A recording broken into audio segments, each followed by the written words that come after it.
Hey, Neck Nation, welcome. I'm Kit James. Austin Davis. We're here at the NECKROOTS Ranch, just getting ready to send another message, and today we're talking about work. Hard work, brother. About to turn my hat around backwards. It is a backwards hat kind of topic, isn't it? Freaking love this subject. Absolutely. Well, this is one that we covered a long time ago, but we think, or we thought it deserved bringing up again, right? Because there's so many examples around us of hard work, right? Yeah.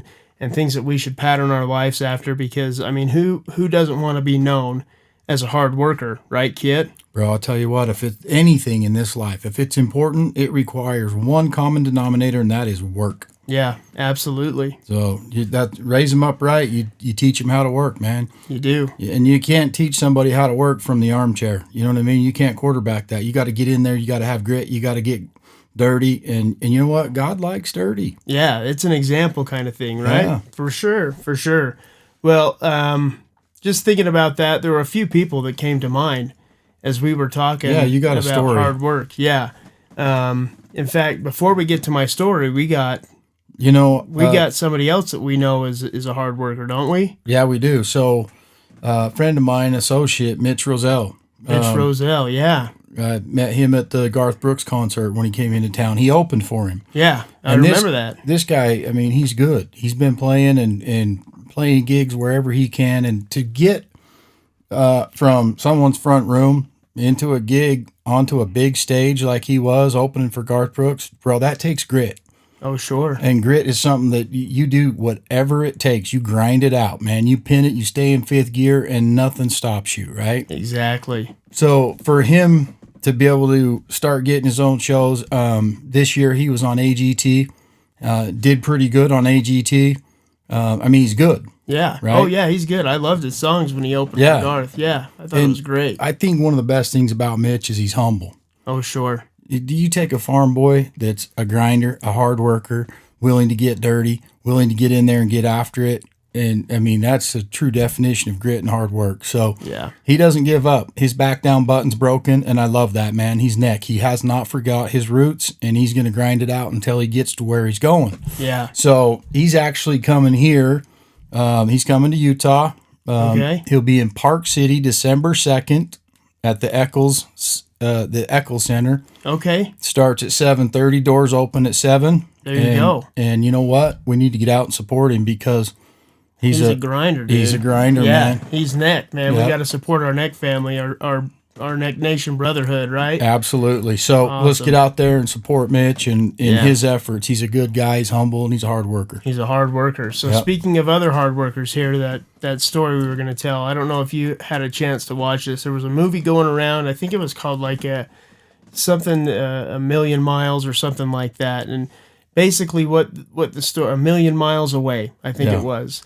And basically what this story is this little boy came over from Mexico with his family, and they worked on these farms, dude. They picked vegetables and they picked fruits, and that's what they did. And, he wanted something more for himself, and he aspired to be an astronaut, right, one day. And, he ended up, against, not really against his family's wishes, but against all odds, right? And we've talked about everybody's, got the same potential. We just have different opportunities type deal. So, he didn't have the opportunities of being in an upper class and going to college. He was super low class and figured out how to get to college anyway, became an engineer, went and worked for this government contractor company, building lasers.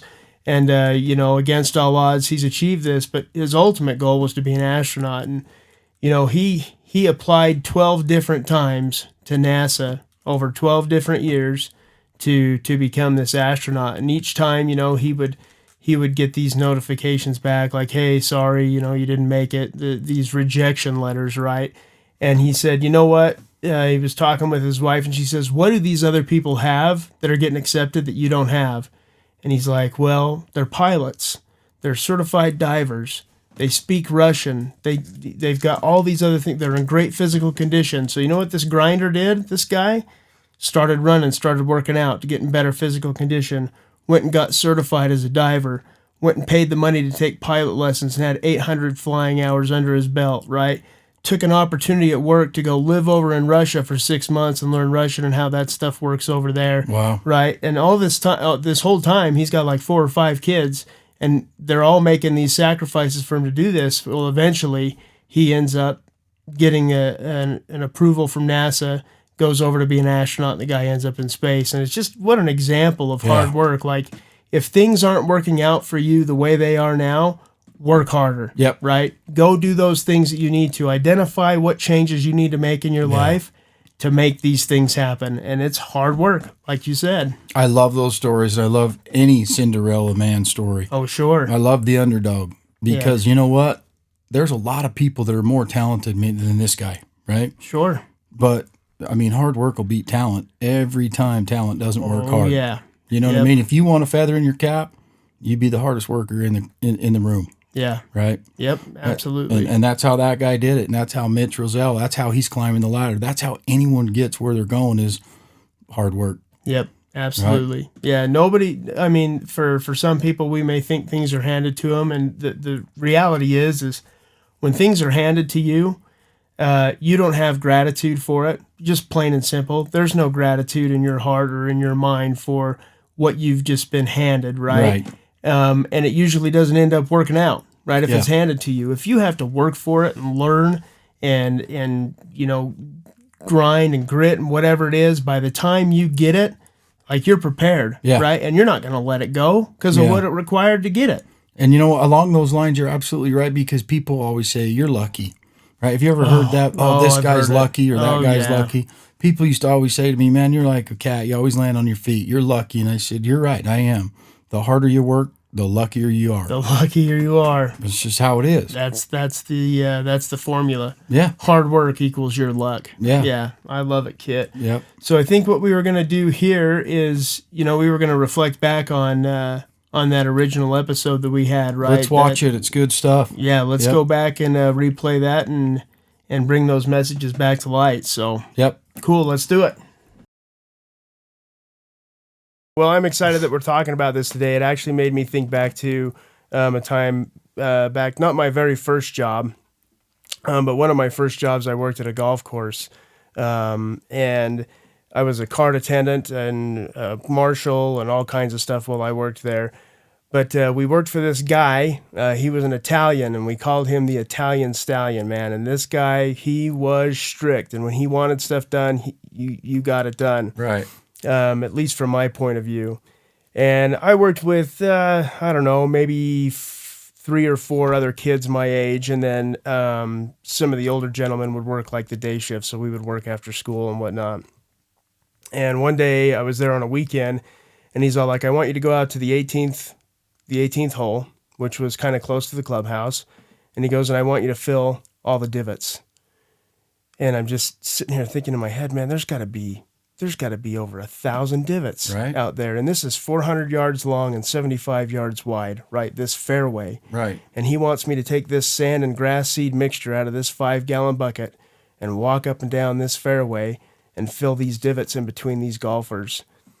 And so reluctantly, I went out and I did it. And I'm just sitting there thinking the whole time, like, man, he would never ask anybody else. The Italian Stallion would never ask anybody else that works here. None of the other guys that I work with, he would never ask them to come out here and do this work. And so when I finished, it took me a couple hours, dude. That's a lot of area to cover. Yeah, it is.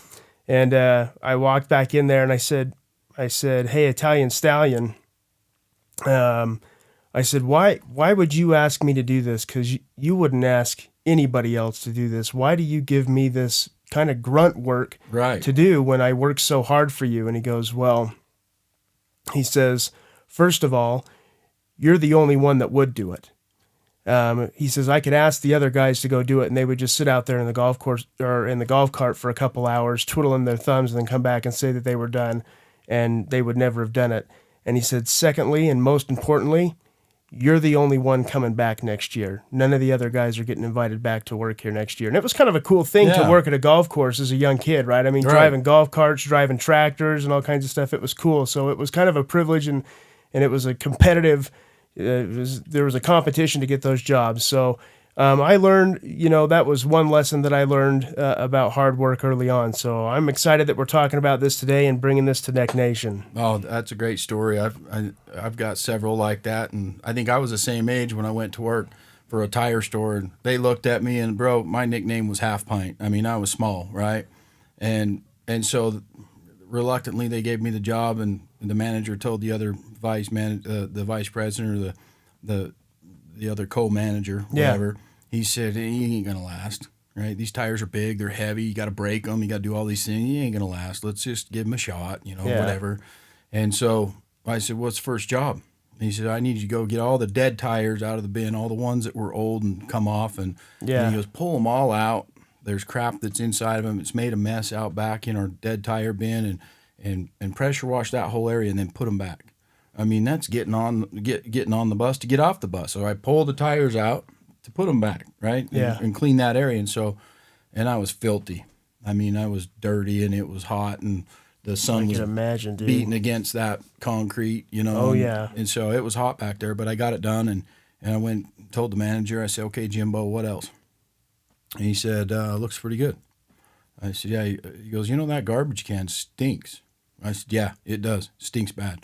I've been out here working by it for the last 2 hours. Yeah. And he goes, we need to clean it. I said, you want me to clean it?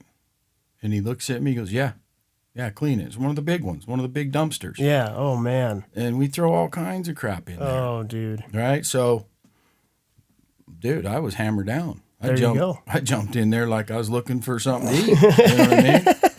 So I jumped in, pulled all the garbage out, went and got the cleaning solution, soaked it, cleaned it, scrubbed it, pressure washed it, and then pressure washed all the crap down, into the drain, and put the garbage back in, put a couple hangers in there, those little trees that smell good. Yeah, there you go. And I went and got him. I said, hey, it's done. He comes out, looks at it, and he looks at me and shakes his head, and he's like, all right. Well, fast forward 6 months later, I was a head mechanic and running the back room. That's awesome. So the reality is, I think, I really look at it now, Austin, and it's like, this generation, we are, you hear the work smarter, not harder. Yeah. We hear it all the time, right? Yep. And I think that's smart. There's nothing wrong with that. No. Let's get innovative. Let's work smarter. Let's figure out a more expeditious way to get things done and have a process. There's nothing wrong with that, right? Absolutely not. That's a lot like plan your work and work your plan. Yeah. So, and I've done the same thing over business. I've been an entrepreneur for 27 years, and I've done a lot of different things, and I'm still, I'm still running. And I tell you, if you look back at all the different ventures and all the different things, there's failures, there's wins, there's a whole bag of mixed, emotions in that 27 years. But if you look, and if I had to point at one thing that was my mantra or my badge of honor for a successful venture, it's hard work. Because I'm not the most talented person, but I guarantee you I'm going to outwork you. Yeah. And I'll say it right to you. You know what I mean? Yeah. There's no doubt, Neck Nation. Kit can outwork just about anybody. So yeah, well, that's just one of those things. If you can control something, I'm not the smartest guy in the room, but when my head goes down and my tail goes up, I'm going to win. Yeah. Right? Because hard work beats talent when talent doesn't work hard. Yeah, we've said that before. Yeah, when you see all these people in professional sports, some of them are wicked talented. Yeah. Could you imagine how far they would go if they plugged in a little bit of work ethic and pride in what they're doing to that same process of their talent? Yeah, no kidding. How much further you could go. Yeah, it'd be amazing. And even if you don't have the best talent, or if you're not the smartest, if you put hard work first and you outwork everybody else next to you, I'll tell you what, you develop a talent. You do. And you develop the know-how, and you develop those experiences. Because success, that's where you're going, whatever you're doing, right? When you started at the golf course, and when I started as a youngster at the tire store or whatever, success was we got the job, we kept the job, and we measured our characteristic from the work we did. Yeah. And now as we get older, it shapes and looks a little bit different. But the reality is, hard work is what's got us where we're at today. And so I told the kids all the time, the way you do anything is the way you do everything, and it just gets repeated, but repetition's a mother of skill, and it's good to hear that, because you can't be a hard worker and a performer in your job and be a sloth or everywhere else. You can't. No, it doesn't work. No, they don't go hand in hand. So it's a mindset. It is hard a work mindset. is a mindset, and it ekes into it. Doesn't eke. It infiltrates every area of your life for the better. It does. So being it is something that I'm very passionate about because at a young age, working and growing up on the farm, I'm telling you, dude, those hay bales, those 85-pound hay bales, you got 4 fields of them, and they don't move themselves. They don't. No, they don't. And then you throw the first row on the trailer, dude. The second and the third and the fourth row, they get a little taller. It gets a little harder. Oh, it does. And you get a little more tired. Yep. That's when you figure out who you are. Right? Yep. That's when your character comes out, and you either say, "This sucks," or you find the fun in it, and you push yourself, and you push yourself past that point where you're sore and and your mental is saying, "Hey, dude, this isn't that much fun."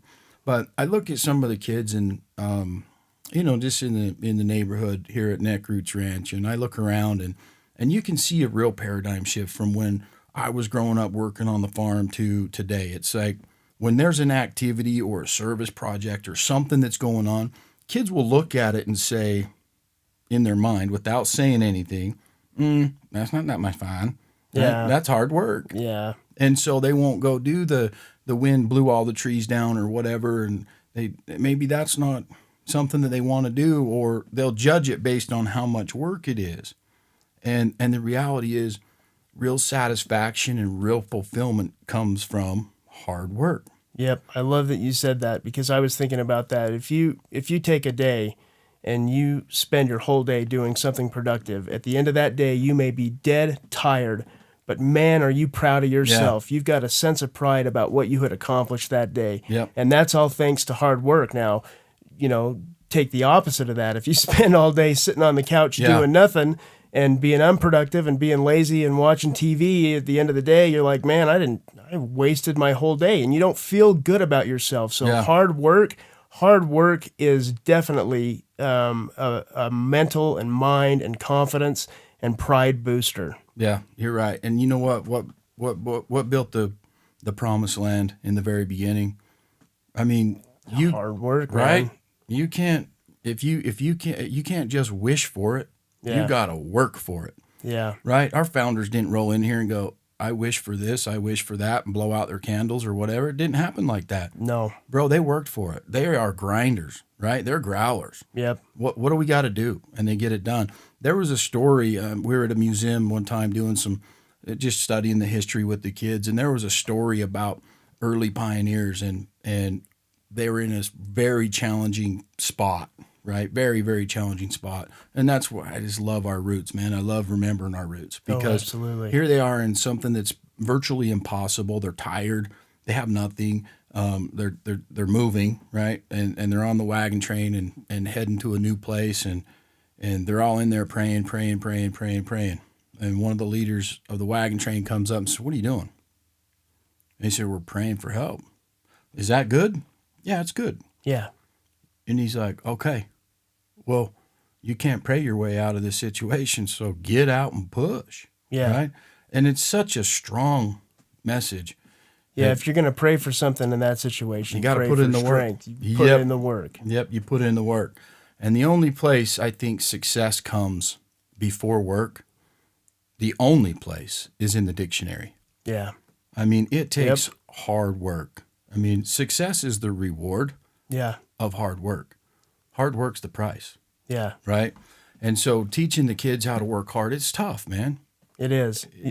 It's really hard. Yeah, I know you and I have had these conversations because, we've talked about, I've got young kids, you've got some older kids, and I talked to you about, what do I do? How do I be a good parent? How do I raise my kids so that they grow up and be as good as yours, right? And it's hard work. If you want your kids to work hard, if you want your kids to be responsible, if you want your kids to excel in life, it's hard work on your behalf in order to help them get there. Yeah, absolutely.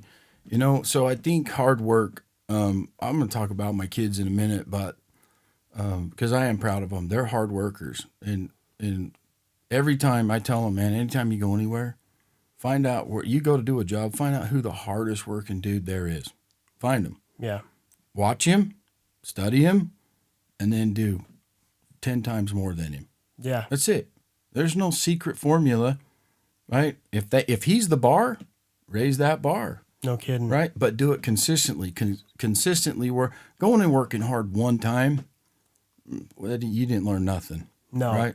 You learned you had it in you that day, but consistency pays. Consistently working hard day in and day out, even when you don't feel like it, then you're winning. Yeah. And you know what? With regard to consistency, we talked a little bit about what causes people to work hard. And I think there's a correlation here. I don't want to say it's a causation, right? But between being competitive and working hard. I know you're competitive, Kit. You're super competitive. You're always dude, it doesn't matter what it is. Kit's got to win. I'm competitive too, right? I mean, racing dirt bikes, racing cars, whatever it is. I love to compete. Dude, if you talk to my mom about my dad and I, it's always about who's the best. We've competed with just the whole life is nothing but competition. But that drive to compete also drives hard work. And it's not the only thing that drives hard work, but it certainly helps, right? And I've noticed that throughout my life is, whether I was bagging groceries at Albertsons or whatever it was, I had to be the quickest bagger. I had to go get the carts the quickest. Or whether I was putting apples away in the produce, I had to have the best looking apple presentation. It just had to be the best. It just always had to be the best. I had to be the winner. Yeah. So I told the kids, second place, first loser, but not in a bad way. No. Right? It's competition breeds success. And you got to learn to lose with pride. And it's interesting because when my son started wrestling, and I mean, that picture of him on the wall right there where he's kneeled down at a state wrestling tournament in front of everybody, hundreds of people there. And you know what? He don't care what people think. He goes and finds his power. Whatever he's got to do to get ready to pin and win, he'll do it. Yeah. Right? And so, and raising them and watching them grow, I tell you, the first time he started wrestling, came home and said, Dad, he's got this little thing, he's 6 years old and he's got this piece of paper. And he goes, read this, check this out. I'm like, oh, yeah. Yep, Daddy like. Right? Yeah, let's go wrestling. Let's go. I didn't think it'd come this early, but yeah, let's do it. Sure. He goes, I want to try it. I go, you don't try it. Either do or you don't. Yeah. So do you want to do it? Yeah, I want to do it. I said, okay. And he did all right on his first match, but it was interesting because me and my wife were sitting there, and my unicorn wife, dude, she's the sweetest, right? Oh, absolutely. When he beat the first kid, she felt bad for him. Yeah. Right? And then when my kid got demolished, right, and his face is stuffed on that mat, and he's eating the mat, and and she felt terrible. Yeah, and she wanted it to end. She's like, no, we're not going to do this anymore. Yeah, I'm like, honey, it's not ballet, so just let it go. Yeah. So, anyways, she felt so bad for him. Her mother's heart was going out for this little 6-year-old, my son, and she said, we got to say something to him. And I said, no, let's not say nothing. It's all you got to do is be there for him, and don't say a word. And she goes, why? I go, because I want to see where his mind's at. Right? We got to see where his mind's at. Let's see where he's at mentally first, right? Then we can respond accordingly. You don't want to respond before you know where he's at. Right. And so he came over and he sat down, and dude, it was a Paul Harvey pause, dude. It took a minute. You know what I mean? We're like, sure. I put my arm around him and I said, shake it off. You're all right. And just sat there quietly. Yeah. And he's got his head down between his knees, and I got my arm around him, and she's like nudging me, say something. I'm like, let's see what comes out. Yeah. Because if you want to know what someone's thinking, listen to what they're saying in moments like that, right? Yeah. And so finally he pulled his head up and he says, Dad, when's practice? Oh, dude, proud dad moment right there, man. Right? Oh, my gosh. So, I mean, win or lose, he's a winner, dude. If you keep that mindset, he's going to be a hard worker, right? Yep. And he is. He's a hard worker. But does that mean when we said, hey, son, go do your chores, he was like, yeah, no problem? No. No, not at first. No, dude, it takes time. And it's a process, but there's just an unbelievable satisfaction and fulfillment that comes from knowing, like really knowing in your soul that you're a hard worker. Yeah. Right? No one can take that away from you. Have you noticed on these podcasts, Austin, that those things that are so important and so precious and mean so much, and I would like to underline them as priceless, they can't be purchased, man. No. They can't. You can't buy that. No. Right? So no matter how much money you have, you can't buy back time. and you can't buy back special things like this. Like hard work is something, no matter what you're going through, nobody can take it from you. Yeah. They can't snatch that up. No. Right? So there was a study that was conducted with a bunch of elementary kids, and it really puts your focus and attention on what is hard work and what does it do for us, and how does that fit into our emotional categories, right, in our minds. Yeah. And so they took these elementary kids and they put 10 of them on one table, 10 on the other, and they put this puzzle in front of them. And this puzzle was way out of their age group. It was a difficult puzzle. It was complicated, and it real eccentric. Really hard, right? Detailed. Gotcha. And so they put this puzzle in front of them, and they told the one group, you work on this puzzle, and then there's another group on the other table, and they said, you're going to work on the same puzzle. We just want to see how you guys come together as a group and figure it out. Yeah. And it was hard. They didn't get very much of it done. Well, they pulled the first group, Group A, we'll call them, back into this room, and they talked to them, and they said, you guys did such a good job on your puzzle, even though it's hard. And that puzzle's complicated, and it's over your age group, right? And our expectations were, a little high. And so, yeah. But you guys did so good for your age group. And the reason, and this is what they put into this Group A's mind, the reason you did so good is because you're so smart. You guys get it. Upstairs, man, you're wired right. You're smart. You're smart as a whip. So we want you to go back out there and celebrate that little victory of being smart. And we're going to bring you another challenge. And then they took the other group, Group B, back, and they talked to them, and they said, hey, we know this was above, your age group, and this was a hard puzzle. Told them the same thing. Yeah, same story. And they said, but you guys did so good. And the reason you did so good and excelled and got a lot of it done is because you're hard workers. Like, you are just the hardest workers. We've never seen a group work so hard. Keep up that hard work. And they pounded that into their head, right? Yeah. So Group B rolls out of there, and they go sit down at the table, and there's a new puzzle, and this one's a little harder, even more challenging than the challenging puzzle that they had in front of them the first time. Okay. So they did it again, gave them a little bit more time, and they analyzed and watched the difference between Group A and Group B. So Group A, they were working on it, but some of them weren't all participating. They were messing around and this and that, and then they got distracted and they were chit-chatting about something else that didn't have a whole lot to do with the puzzle. They're probably talking about the smarty pants dance because they're smart. I don't know. Yeah, maybe. They didn't tell us. But Group B, the interesting thing is Group B, the hardworking group, they told was, hey, you're the hardest workers. Yeah. They're over there grinding it out, man. They're in it to win it. And they're trying to figure out how to put this puzzle together. And they're making their plan and planning their work. And these guys are working on this, and then this kid's over here working on this next section that's going to go with this section. And they got more of it done than they did on the easier puzzle. And the whole underline of this study was the satisfaction and the confidence builder and the value builder that it gave to be known as a hard worker. Yeah. Was so beneficial, more beneficial than the other example. Does that mean hard work beats smarts, this, that? No, they're both important. They are. Right? But knowledge is the potential, and hard work's the power. Right. Right. And we've talked about this where you can be the smartest guy. Ideas are great. Ideas are awesome. Some of the greatest things have happened because, somebody had an idea, but more important than the idea, or just as important as the idea, is the ability to execute the idea. And that is the hard work. I can sit down and think of, 100 great ideas. And at the end of the day, what do I have, Kit? You got a bunch of great ideas? I got 100 great ideas. Yeah. I don't have anything in my hand until I actually get to work and I go and build or make something happen. So execution is where it's at. And I think we've said that before, but. Yeah, hard work's so important.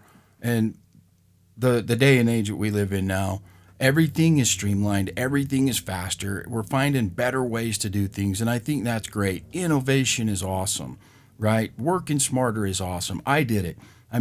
our crew did the work of double the crew our size.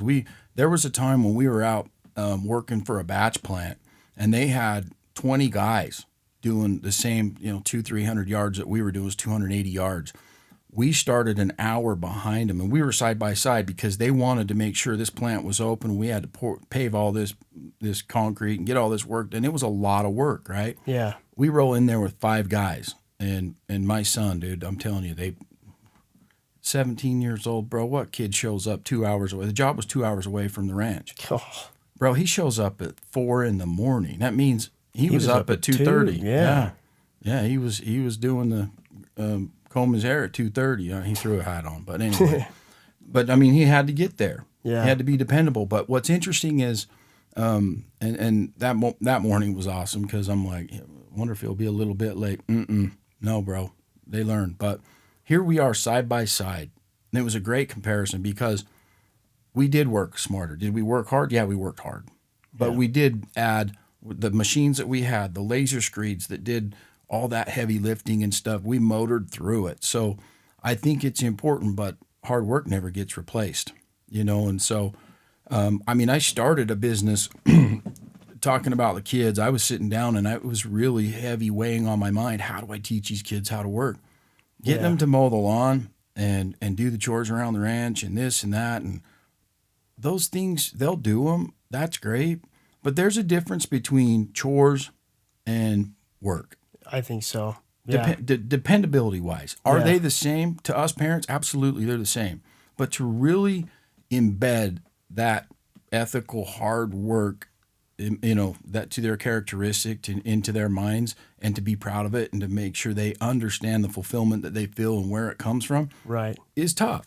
Right? It is. It's always a challenge. And I think one of the differences too, as you were talking about that, is when you're doing your chores, you've got responsibilities to yourself and responsibilities to your parents. Now, we should always have ourselves. We should always take ourselves seriously. We should always want to do things better for ourselves. But in a situation where you're working, you've got responsibilities to other people, right? And there's that sense of pressure, and then that creates that sense of responsibility along with the hard work. So, in trying to figure out 8 years ago, they were at that age, man. They were there. That's awesome. They were, how old were they? Yeah, they were 12. Pretty young, yeah. I remember 12 and 10. Yeah, 12 and 10-ish. Yeah, you're right. 12 Yeah. and 10. And I thought, you know what? I told my wife, let's set them up a business that they own. Yeah. So they'll have a sense of responsibility, a sense of ownership, right? And I thought we would just do it in the summers. Oh, no, we went whiskey cat wild and did a full-blown thing, tractors, dump trucks, the whole deal, right? Yep. But man, the pride they took in it was unbelievable. And during that process of teaching them how to work and work hard, I would tell them the importance of going to bed early. They want to have a late night with their friends. Well, you can't take their agency away. You can't take their decision-making away. You can't take the fun away from being a kid either. Right. Right? And so I was very,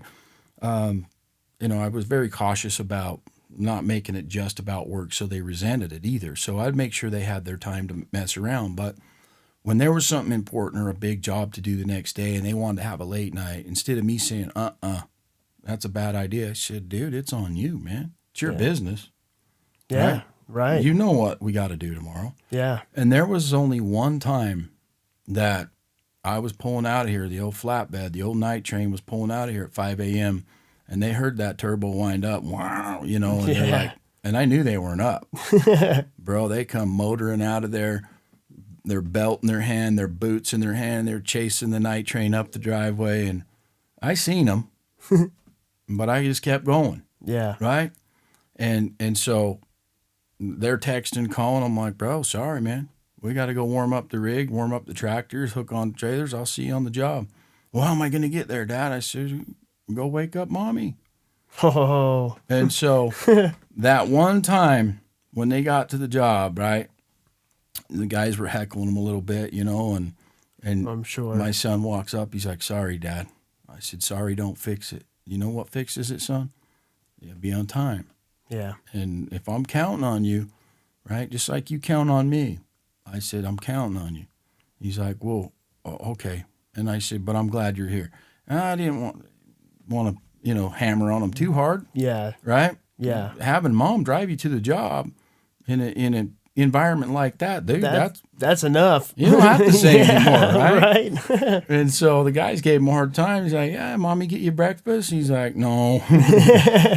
But those lessons were so good and so valuable that they learned in showing up and being on time. And I'm telling you right now, dude, 3, 4 a.m., you tell any 16, 17-year-old kid, you got to be on the job, and we're going to grind it out, and we're going to get dirty, and it's going to be a hard day. Be there on time. How do you teach that that's going to be exciting and to be dependable and to show up?